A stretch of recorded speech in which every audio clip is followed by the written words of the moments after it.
Hi, welcome to my channel. ಎಲ್ಲರೂ ಹೇಗಿದ್ದೀರಾ? ಚೆನ್ನಾಗಿದ್ದೀರಾ ಅಂತ ಅನ್ಕೋತೀನಿ. ಇನ್ನೂ ಯಾರಾದರೂ ನನ್ನ ಚಾನಲ್ನ ಸಬ್ಸ್ಕ್ರೈಬ್ ಮಾಡದೆ ನೋಡ್ತಾ ಇದ್ರೆ ಪ್ಲೀಸ್ ಸಬ್ಸ್ಕ್ರೈಬ್ ಆಗಿ, ಲೈಕ್ ಮಾಡಿ, ಶೇರ್ ಮಾಡಿ, ಕಾಮೆಂಟ್ ಮಾಡಿ. ಬೆಳಗ್ಗೆನೇ ಇವತ್ತು ಪೂಜೆ ಮುಗಿಸಿ ವಿಡಿಯೋ ಮಾಡೋಣ ಅಂತ ಬಂದಿದ್ದೀನಿ. ಮಂಗಳವಾರ ಇವತ್ತೇನು ಪೂಜೆ ಅಂತಿದ್ದೀರಾ? ನಮ್ಮ ಮನೆ ದೇವರು ಪೂಜೆ ಇವತ್ತು, ಗೊತ್ತಾ? ಮಂಗಳವಾರ. ನಿಮಗೆ ನಾಳೆ ಬರುತ್ತೆ ವಿಡಿಯೋ, ಬುಧವಾರ. ಇಲ್ಲಿ ಕಾಣಿಸ್ತಿದೆಯಲ್ಲ, ಇದು ನಮ್ಮ ಮನೆ ದೇವರು ಲಕ್ಷ್ಮಿ, ಗೊತ್ತಲ್ಲ.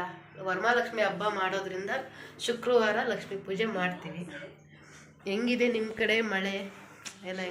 ನಮ್ಮ ಕಡೆ ಅಂತೂ ಸಿಕ್ಕಾಬಟ್ಟೆ. ಹೊರಗಡೆ ವೆದರ್ ಹೆಂಗಿದೆ ಅಂದರೆ ಸಿಕ್ಕಾಬಟ್ಟೆ ಕೋಲ್ಡು. ಏನು ಮಾಡೋದು? ಅಡಿಕೆ ಹಾಕಿದ್ದೀವಿ ಹೊರಗಡೆ, ಒಣಗ್ತಾನೇ ಇಲ್ಲ. ಹಾಕೋದು ತರೋದು, ಹಾಕೋದು ತರೋದು, ಬರೀ ಇದೇ ಆಗೈತೆ. ಬಿಸಿಲೇ ಇಲ್ಲ. ಪೂಜೆ ಎಲ್ಲ ಮುಗಿಸಿ ಈ ವೆದರ್ಗೆ ಏನು ಸಾಂಬಾರು ಮಾಡೋದು, ಏನು ಅಡುಗೆ ಮಾಡೋದು ಅಂತ ಯೋಚನೆ ಮಾಡ್ತಾ ಇದ್ನ. ಈ ವೆದರ್ಗೆ ಕರ್ಮೀನ್ ಸಾಂಬಾರು ಸೂಪರಾಗಿರುತ್ತೆ, ಸಖತ್ತಾಗಿರುತ್ತೆ. ಅದರಲ್ಲಿ ನೆಗಡೆ ಆಗಿರೋರ್ಗಂತೂ ನಿಜವಾಗ್ಲೂ ಚೆನ್ನಾಗಿರುತ್ತೆ. ನನಗೂ ನೆಗಡೆ ಆಗೈತೆ, ಹುಷಾರಿಲ್ಲ. ಆದರೂ ವೀಡಿಯೋ ಮಾಡೋದು ಬಿಟ್ಟಿಲ್ಲ. ನೋಡಿ, ಬನ್ನಿ ಹೆಂಗೆ ಮಾಡೋದು ಕರ್ಮೀನ್ ಸಾಂಬಾರು ಅಂತ ನಿಮಗೂ ತೋರಿಸ್ತೀನಿ. ಬನ್ನಿ ಹೋಗೋಣ. ಸಬ್ಸ್ಕ್ರೈಬ್ ಆಗಿ ಪ್ಲೀಸ್, ಲೈಕ್ ಮಾಡಿ. ಟಂಟಣ. ಬನ್ನಿ ಏನೇನು ಬೇಕು ಅಂತ ತೋರಿಸ್ತೀನಿ. ಶುರು ಮಾಡೋಣ. ಕರ್ಮೀನ್ ಸಾರಿಗೆ ಏನು ಬೇಕು? ಕರ್ಮೀನೇ ಬೇಕು ಅಲ್ವಾ? ನಾಟಿ ಕರ್ಮೀನೇ ಇವು. ಆ ಥರ ತಲೆ ತೆಗಿತಾ ಇರೋದು ಏನಕ್ಕೆ ಅಂದರೆ ಅದರಲ್ಲೆಲ್ಲ ಮಣ್ಣು ಇರುತ್ತೆ, ಅದಕ್ಕೋಸ್ಕರ ತೆಗ್ದಾಕ್ತಿರೋದು. ಮತ್ತು ಅವರೆಕಾಳು, ಬದನೆಕಾಯಿ, ಆಲೂಗಡ್ಡೆ. ಮೇನ್ ಬದನೆಕಾಯಿ ಇರಲೇಬೇಕು ಕರ್ಮೀನ್ ಸಾರಿಗೆ. ನಾನಿಲ್ಲಿ ರೆಕ್ಕೆ ಬದನೆಕಾಯಿ ಅಂತ ಬರುತ್ತೆ, ಅದನ್ನು ತೊಗೊಂಡಿದ್ದೀನಿ. ನೀವು ಯಾವ್ದು ಬೇಕಾದ್ರೂ ತೊಗೋಬೋದು. ಮತ್ತು ಹುಣಸೆಹಣ್ಣು, ಮಸಾಲೆ ರುಬ್ಕೊಳ್ಳೋಕ್ಕೆ ಬೆಳ್ಳುಳ್ಳಿ, ಈರುಳ್ಳಿ, ಕಾಯಿ, ಟೊಮೆಟೊ ಅಷ್ಟೇ. ಮತ್ತು ಇವಾಗ ಒಂದು ಬಾಣಲಿಗೆ ಕಾಳು ಹಾಕ್ಕೊಂಡು ಹುರ್ಕೊಳ್ಳೋಣ. ಕೆಲವ್ರು ಏನು ಮಾಡ್ತಾರೆ ಅಂದರೆ ಹಸೆ ಕಾಳನ್ನ ನೆನೆ ಹಾಕ್ಬಿಟ್ಟು ಸಾಂಬಾರ್ಗೆ ಹಾಕ್ತಾರೆ. ನಿಜವಾಗ್ಲೂ ಅದು ಚೆನ್ನಾಗಿರಲ್ಲ. ಅವ್ರ ಟೇಸ್ಟ್ ಏನೋ ಗೊತ್ತಿಲ್ಲ, ಒಬ್ಬೊಬ್ರು ಟೇಸ್ಟ್ ಒಂದೊಂದು ಥರ ಇರುತ್ತೆ ಅಲ್ವಾ? ಏನು ಮಾಡೋಕ್ಕಾಗಲ್ಲ. ನಾವು ಈ ಥರ ಮಾಡ್ತೀವಿ. ಈ ಥರ ಆಗೋವರೆಗೂ ಹುರ್ಕೊಂಡ್ರೆ ಸಾಕು ಅನಿಸುತ್ತೆ ಸಾಕು ಅಷ್ಟೇ.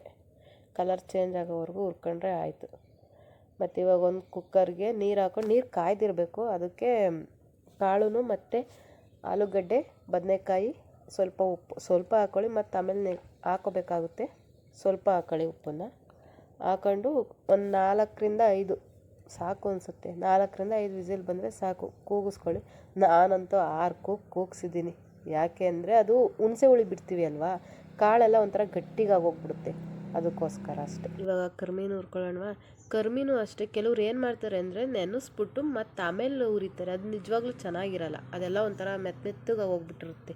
ಹುರ್ಕೋಬೇಕಿತ್ರ ಫಸ್ಟು ಹುರ್ಕೋಬೇಕು. ಸೊ ಗೋಲ್ಡನ್ ಕಲರ್ ಬರೋವರೆಗೂ ನಿಮಗೆ ಗೊತ್ತಾಗುತ್ತೆ ಅಲ್ವಾ, ಯಾವ ಕಲರ್ ಬರೋವರೆಗೂ ಹುರ್ಕೊಂಡ್ರೆ ಸಾಕು ಅನಿಸುತ್ತೆ. ಹುರ್ಕೊಂಡು ಸೈಡ್ಗೆ ಎತ್ತಿಡಿ. ಮತ್ತು ಮಸಾಲೆ ರುಬ್ಕೊಳ್ಳೋಕ್ಕೆ ಅಂತ ಇವಾಗ ರೆಡಿ ಮಾಡ್ಕೊಳ್ಳೋಣ.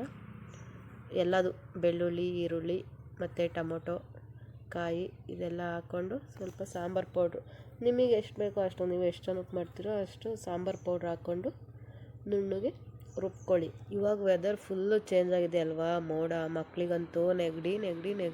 ನನಗೂ ನೆಗಡಿ ಆಗಿದೆ, ಹೋಗೇ ಇಲ್ಲ. ಅದಕ್ಕೋಸ್ಕರ ಇವತ್ತು ಕರ್ಮೀನ್ ಸಾಂಬಾರು ಮಾಡೋಣ ಅಂತ ಟ್ರೈ ಮಾಡಿದೆ. ನಿಜವಾಗ್ಲೂ ಕರ್ಮೀನ್ ಸಾಂಬಾರು ಚೆನ್ನಾಗಿರುತ್ತೆ, ನೆಗಡಿಗೆಲ್ಲ ಚೆನ್ನಾಗಿರುತ್ತೆ. ಮತ್ತು ಇವಾಗ ಕರ್ಮೀನೆಲ್ಲ ಹುರಿದಿಟ್ಕೊಂಡಿದ್ವಿ ಅಲ್ವಾ, ಅದಕ್ಕೊಂದು 5 ನಿಮಿಷ ನೀರೆಲ್ಲ ಹಾಕ್ಬಿಟ್ಟು ಬಿಡಬೇಕು ಸ್ವಲ್ಪ. ಏನಕ್ಕೆ ಅಂದರೆ ಅದರಲ್ಲಿರೋದೆಲ್ಲ ಗಲೀಜೆಲ್ಲ ಹೋಗಲಿ ಅಂತ ಸ್ವಲ್ಪ ಹೊತ್ತು ನೆನೆಯಕ್ಕೆ ಬಿಡಬೇಕು.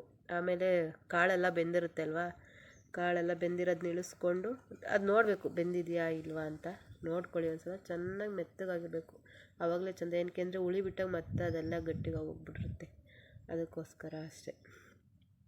ನೋಡ್ಕೊಳ್ಳಿ. ಮತ್ತು ರುಬ್ಕೊಂಡಿರೋ ಅಂಥ ಮಸಾಲೆನ ಹಾಕ್ಕೊಳ್ಳಿ. ಅದರಲ್ಲೇ ಇರೋ ನೀರು ತೊಗೊಂಡು ಅದು ಮಿಕ್ಸಿ ಜಾರೊಳಗೆ ಹಾಕ್ಕೊಂಡು ಮತ್ತೆ ಹಾಕ್ಕೊಳ್ಳಿ ಅಲ್ವಾ.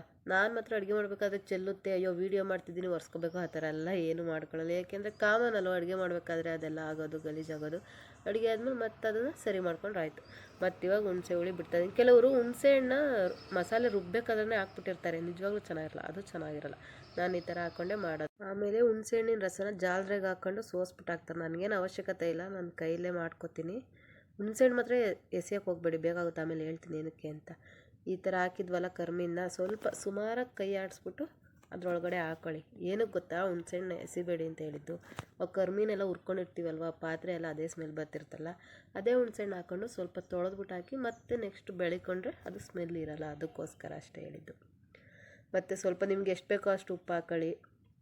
ಒಂದು ಸಲ ಕೈ ಆಡಿ ಮತ್ತು ಅದು ಸ್ಟವ್ ಹಚ್ಕೊಂಡು ಒಂದು 2 ಕುದಿ 3 ಕುದಿ ಬರಬೇಕು. ಸಾಂಬಾರು ಹೊಂದಬೇಕು ಅಲ್ವಾ, ಅದಕ್ಕೋಸ್ಕರ ಮೇಲೆ ನಿಜವಾಗ್ಲೂ ಸಾರು ಚೆನ್ನಾಗಿ ಬರುತ್ತೆ.